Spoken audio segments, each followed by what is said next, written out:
Hola, soy Mario Basile del movimiento tradicional romano. La religión romana gentilicia, en el primer milenio de la era común, desapareció del escenario del imperio, al punto que hoy muchos conservadores y tradicionalistas incautos hablan exclusivamente de las raíces cristianas de Europa, sin considerar que la lengua y la cultura italiana y española, el concepto de Estado y de derecho, nuestra forma de ser es mucho más antigua y que en la realidad también el cristianismo de origen semítico, en la forma de catolicismo, con sus santos, sus fiestas, la lengua latina, sus símbolos y sus oficios, como el Pontifex Maximus, e incluso una parte de su teología, es el resultado de una adaptación a las ideas romanas preexistentes, estas sí, nuestras raíces. El objetivo de la discusión de hoy no es el contraste entre cristianos y, digamos, paganos. Todos estamos demasiado cansados de la simplificación extrema de cada opinión que vemos en todas partes, incluido en la política, donde todo se reduce a un me gusta o al pulgar hacia abajo. Además, considerado el lapso de tiempo de milenios, ningún de nosotros sabría cómo y cuándo y por qué nuestros antepasados se convirtieron al cristianismo, ya sea por convicción o por compulsión. El tema de hoy, en cambio, es desmantelar los prejuicios instalados por siglos de desinformación hacia la religión romana gentil. Si quieres, sígueme.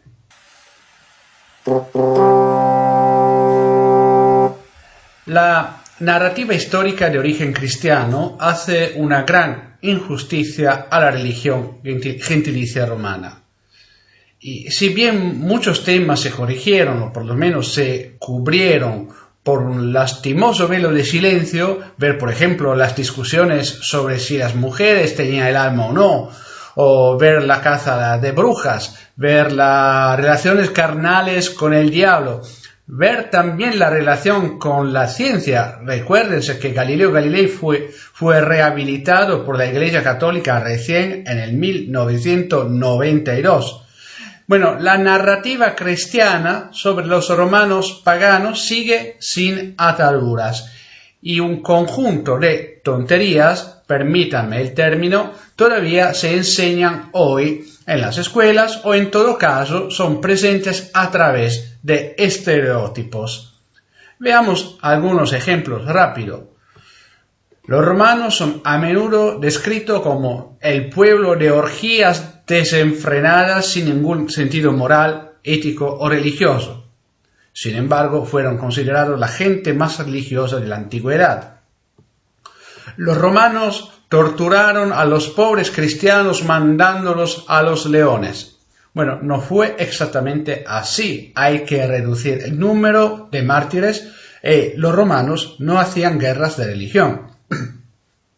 La religión romana no tenía sustancia, era fría y por eso todos acogieron el cristianismo como una liberación. Bueno, sabemos por fuentes históricas que el cristianismo se impuso con violencia y sangre. Que el imperio romano fue donado por Constantino a la Iglesia. Sensacional falsedad histórica desenmascarada en el 1517 por Lorenzo Valla, pero aún enseñada en las escuelas. Que los padres de la Iglesia fueron eruditos y un faro de verdad y sabiduría para un antiguo mundo ignorante. Bueno, todo lo contrario es cierto. Muchos padres de la Iglesia hoy en día parecerían similares a los talibanes. Que el monoteísmo es el desarrollo espiritual natural del ser humano. Bueno, esa es una opinión, como cualquier otra, fácilmente desmontable. Entonces, si la ciencia ha conseguido que el sistema heliocéntrico sea aceptado por el imaginario colectivo, a pesar de la Iglesia, ha llegado el momento de hacer una auténtica apología de la religión gentilicia romana frente a las tonterías que aún hoy se enseñan en las escuelas. Esta desinformación es consecuencia de un labor de despojo perpetuada durante siglos por el poder político y religioso. El cristianismo del siglo IV nos describe una era heroica en la que ocurrieron milagros y se luchó contra Satanás. Hoy veríamos esto como la era del delirio. El título completo de la obra de Santo Agustín es La ciudad de Dios contra los paganos, definidos como maestros de la depravación, amantes de las obscenidades. En esta época se desarrolló una demonología que ahora es vergonzosa y por eso callada. El gran enemigo era la legión de los malvados, diablos hediondos, tentadores y fornicarios a los que combatiera muerte, identificados con la religión gentilicia llamada pagana. Y los demonios fueron identificados precisamente, casualmente, con los dioses, Júpiter, Venus, Baco, pero también la diosa Isis con su hijo en el pecho. Demonios. Agustín dice, todos los paganos están bajo la influencia de los demonios. Se han hecho altares para los demonios, sacrificios para los demonios, sacerdotes ordenados para los demonios y augures inspirados por los demonios. Los demonios habían creado la religión grecorromana para saborear las ofrendas. A partir de aquí se desarrolló un deseo histérico de pureza para los cristianos y una voluntad de arrasar todo lo que era tradicional hasta los cimientos, como los talibanes, porque no era simplemente otra forma de espiritualidad, sino obra de Satanás. Esto sigue siendo cierto hoy en día, donde en muchos grupos cristianos la acusación de paganismo equivale a satánico. A los intelectuales de la época romana no les gustaban los cristianos. Galeno, uno de los primeros empiristas, estudió el cuerpo humano sentando las bases de la medicina. Dijo de los conservadores de la época que eran más duros que los seguidores de Cristo y Moisés. Así describió el método de los cristianos: escribir sin aportar prueba, decir Dios ha hablado, Dios lo quiere. Plinio, Tácito y Suetonio mencionan a los cristianos sin dar mucho detalle, aunque el desconcierto de Plinio es considerable. Pero la verdadera alarma del mundo antiguo es la monumental obra de Celso, que conoce las Escrituras y argumenta con un trabajo sistemático sobre la nueva religión, no solo con desprecio, sino sobre todo con preocupación por la ignorancia que avanza, mostrándose profético. 150 años después de su obra, un emperador romano se declaró cristiano. La obra de Celso fue incendiada según una práctica seguida por el cristianismo durante más de un milenio. Hoy conocemos el contenido de la obra gracias a los torpes intentos de respuesta de los padres de la Iglesia. Hay una versión reconstruida, recomiendo leerla porque profundiza en la teología cristiana, mostrando el punto de vista de la religión tradicional y del cives romanos frente al oscurantismo que avanza. Y Porfirio también escribió una obra teológica para demostrar los absurdos de la nueva religión, también preocupado, como Galeno y Celso, por esa fe irracional y violenta. Contra la batalla del cristianismo por la verdad única, la doctrina única y la identificación de Satanás en cada lugar, Celso dijo: no hay nada malo si cada pueblo sigue sus propias reglas religiosas. Lo voy repitiendo, no hay nada malo si cada pueblo sigue sus propias reglas religiosas. Pero este pensamiento, que hoy iría de la mano con la ley, horrorizó a las mentes cristianas. Entiendo que toda víctima con su identidad, con su historia, con su personalidad debe ser respetada. Y repasemos las cifras de los mártires no para un recuento macabro, sino para comprender la magnitud del fenómeno, porque tuvo muy poco a que ver con la narrativa cristiana inculcada desde la Edad Media en adelante. Partimos de un principio. el Imperio Romano era tolerante con otras religiones y no tenía ni una sombra del naciente fanatismo cristiano. Nerón era temido por todos, por lo que se dice que era un loco, y mató y torturó a muchas personas, incluido un grupo de cristianos tomado como chivo expiatorio del incendio de Roma. En el 64, 30 años después de la muerte de Cristo, no podemos esperar que en Roma hubiera una multitud de cristianos, sino un pequeño grupo. Las llamadas persecuciones, tal como las define la historia cristiana, nunca tuvieron como objetivo eliminar a los cristianos. El emperador, de hecho, que era conservador, en el año 250 emitió un edicto para asegurar la lealtad de los ciudadanos y exigió que toda la población le ofreciese un sacrificio. Pero algunos cristianos se negaron a hacerlo, viendo al emperador, claro, como un mensajero de Satanás, y pagaron las consecuencias, ya que no eran leales al Estado romano. No olvidemos que hasta hace unos años en Italia los católicos se burlaban de los testigos de Jehová por no prestar el juramento al Estado en el servicio militar, por el mismo principio que había generado los heroicos mártires. Las persecuciones de Decio duraron unos meses. 7 años más tarde, el emperador Valeriano atacó directamente a la Iglesia y a sus poderosos obispos, pero las ejecuciones fueron esporádicas y Valeriano pronto murió en la batalla.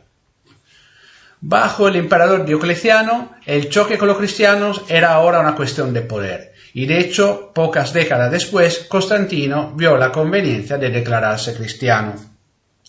Con Diocleciano, las persecuciones tenían como objetivo la eliminación de los cristianos de los cargos públicos, para que fueran apartados del poder. A lo largo de la historia romana hubo 13 años de persecuciones, con un número de mártires que ciertamente no justifica la narración que siguió en la Edad Media. Mi opinión personal, por lo que vale, es que hubo una guerra religiosa desatada por un grupo de personas intolerantes que vieron a Belcebú en todas partes, incluidos los emperadores, y que acusaron a la religión tradicional de ser producto de Satanás. El Estado romano, excepto Nerón, que estaba loco, trató de ponerse a cubierto, pero ya era demasiado tarde. Los muertos cristianos eran llamados mártires, los muertos paganos simplemente fueron olvidados. Las acciones bélicas de los cristianos con muerte y destrucción perpetuadas durante más de 1000 años fueron silenciadas durante mucho tiempo o incluso celebradas como actos de la voluntad de Dios. Recordamos, persecuciones religiosas de paganos, brujas, judíos, guerras internas con eliminación de herejes, valdenses, hugonotes y luego filósofos como Giordano Bruno, etc. y la eliminación total de las culturas y religiones del Nuevo Mundo. Constantino se hizo retratar como Apolo. De hecho, Constantino, además de haber tenido una visión de Cristo, tuvo también una visión de Apolo. Lo que dice mucho de este personaje, que tras su conversión mató a su mujer hirviéndola viva. Con su conversión comenzó a invertir dinero en la organización cristiana, obligando a los sacerdotes de los templos tradicionales a vender sus reliquias y estatuas y luego dar el dinero a la iglesia. Y así comenzó el despojo sistemático de los templos. Primero el oro, luego las estatuas, luego incluso las piedras utilizadas para construir las iglesias. El despojo fue un designio político. Muchas estatuas fueron utilizadas de manera profanadora. Cuando eso sucedió, esos templos no habían sido abandonados y los cristianos constituían quizás el 7 o el 10% de la población. La idea de que la elección de Constantino fue una liberación y que de repente decenas de millones de ciudadanos del imperio abandonaron su religión para convertirse en cristianos es una mentira colosal. Bajo Constantino, los cristianos atacaron espontáneamente los templos para saquearlos completamente impunes. Puedes imaginar cómo terminaron aquellos que intentaron defender los templos de la religión tradicional. Este caos continuó durante siglos. En el siglo V, la colosal estatua de Atenea en el centro de la Acrópolis de Atenas, una de las obras maestras de arte más admirable del mundo antiguo, fue derribada de donde había estado. Proclo definió a los cristianos como aquellos que mueven lo que no se debe mover. Las piedras hablan de la furiosa arrogancia de los monoteístas hacia la otra religión más antigua. En el Museo de Londres se pueden ver las estatuas del Partenón mutilada y llenas de cicatrices. En el Museo de Atenas la estatua de Venus fue desfigurada por una cruz tallada en la frente, los ojos y las narices destruidos con el martillo. En Cirene se ve lo mismo. En Toscana una estatua de Baco fue decapitada. En el Museo Arqueológico de Esparta fue desfigurada con cruces talladas sobre sus ojos. La estatua de Apolo fue castrada y martillada en la cara. El intento de decapitación fracasó, pero se puede ver. Estos son solo unos ejemplos de las estatuas que restaron. Muchas más han sido pulverizadas, quemadas, fundidas, dejando rastros de oro y marfil. Los escritores cristianos aplaudieron el nuevo rumbo en consonancia con el primer mandamiento de la religión judía de no llevar imágenes, que pero ellos no aplicaron a sus santos y vírgenes. En 324, Constantino prohibió a los gobernadores hacer sacrificio. En 341, el hijo de Constantino, Constancio, prohibió los sacrificios. Se dieron órdenes para cerrar los templos. En el año 356 se infligió la pena de muerte a quienes adoraran imágenes. Ojo, la pena de muerte. No estamos hablando de Teherán, sino de todo el Imperio Romano. Del templo de Serapis, que se alzaba sobre cientos de escalones de mármol en Alejandría, no queda ni una sola piedra. El templo también conservaba los volúmenes guardados de la biblioteca de Alejandría. En 391, el patriarca de Alejandría, Teófilos, dirigió su banda de criminales para destruir el templo de Serapis. Eunapio, filósofo neoplatónico, escribe: sin razón plausible, sin el menor ruido de guerra, el templo de Serapis fue destruido. Las estatuas y los exvotos fueron robados. Solo no se quitó el piso del templo, ya que las piedras eran demasiado pesadas. Y después de aquella destrucción se jactaron de haber destruido a los dioses. Más tarde introdujeron en aquellos lugares sagrados a los que llaman monjes, hombres en forma pero cerdos en el vestir y en el comer. Por otro lado, los hagiógrafos cristianos recuerdan sin vergüenza este innoble ataque. En el caso de la destrucción del templo de Serapis, los paganos reaccionaron. El destructor del templo fue golpeado y quemado vivo por politeístas enfurecidos, que entonces todavía era el 90% de la población. Este fue un hecho muy evidente, pero existen muchos otros testimonios escritos de autores de la época como Libanio y Símaco, ese último en defensa del altar de la Victoria cuando el emperador Graciano quiso sacarlo del Senado de Roma en el 382. Obviamente la violencia no se limitó a templos, piedras y símbolos. Finalmente todo se reduce a violencia hacia las personas que no aceptan el nuevo rumbo y que más vale quemar que dejar el alma al diablo. Pensemos en la filósofa Hipatia, asesinada a mano del obispo de Alejandría, Cirilo, santo, y su séquito, que entre otras cosas también habían atacado a la sinagoga y a los judíos de la misma ciudad. Damasio relata: una enorme masa de hombres brutales, verdaderamente malvados, mataron a la filósofa, y cuando apenas respiraban, le sacaron los ojos.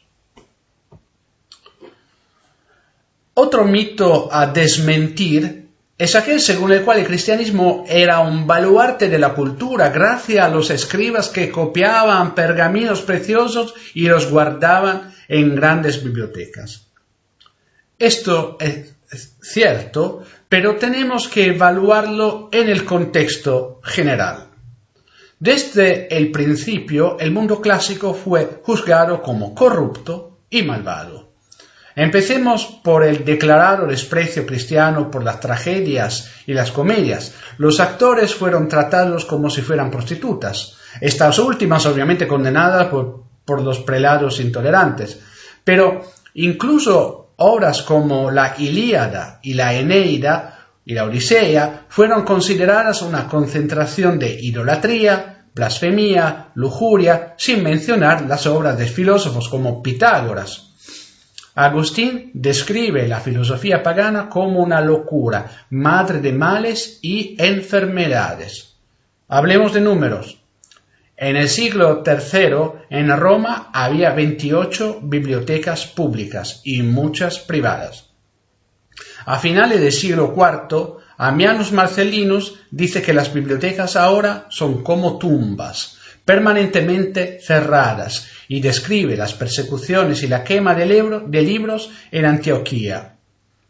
Muchas obras se han perdido debido a un filtro deliberado del mundo cristiano. Las quemas de libros eran frecuentes y en el siglo VI hubo casos frecuentes de preinquisición, con personas encarceladas y torturadas si se encontraba en posesión de libros sospechosos.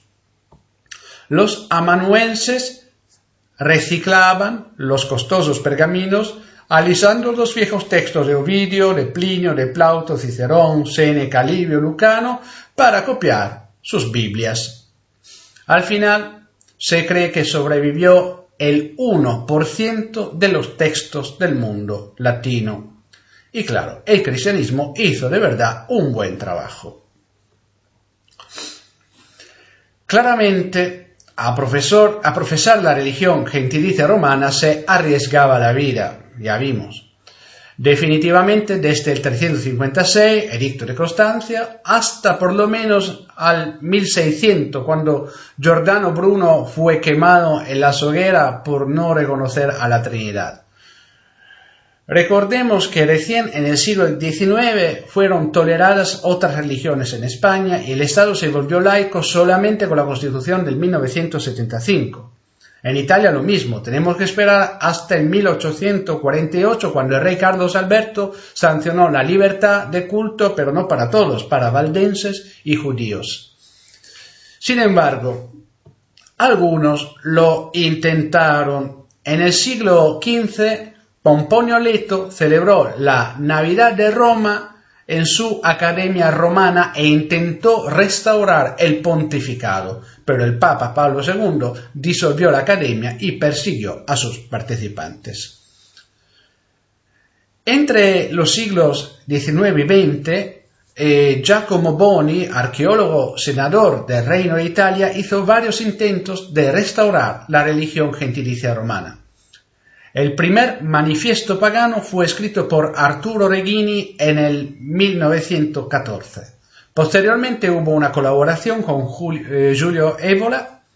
Este fermento siguió durante los 20 años y más tarde para revivir una nueva primavera a partir de finales de los años 60 con la fundación en Roma, Nápoles y Messina del Gruppo Dioscuri.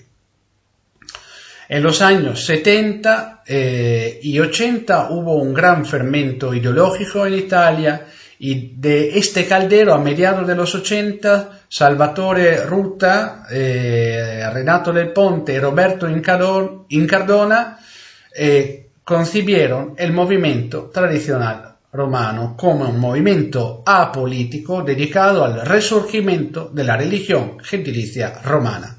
En ese momento el movimiento se denominó tradicionalista, pero esta definición pronto se consideró incorrecta y después de unos años se cambió a tradicional. Y por decisión de los propios fundadores y los miembros de la entonces Curia Romana Patrum, incluido Daniele Liotta, que es el presidente del movimiento tradicional romano. Y desde esta raíz os hablo hoy. Como siempre, solo hemos presentado un resumen del tema, pero para más información recomiendo leer La Edad de la Penumbra de Catherine Nixley. Nuevamente, no es nuestra intención iniciar una polémica con el cristianismo moderno, sino explicar en este ciclo de lecciones las razones por las que desapareció la religión gentilicia romana.